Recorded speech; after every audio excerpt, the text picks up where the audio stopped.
বাংলাদেশে নেমেই জাইমা রহমানের পোস্ট।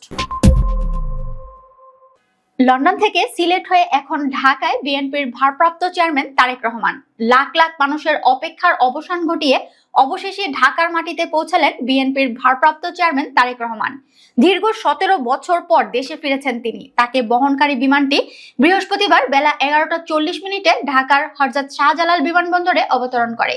বৃহস্পতিবার সকাল 9:55 সিলেট ওসমানী আন্তর্জাতিক বিমানবন্দরে তাদেরকে বহনকারী বিমানটি অবতরণ করে।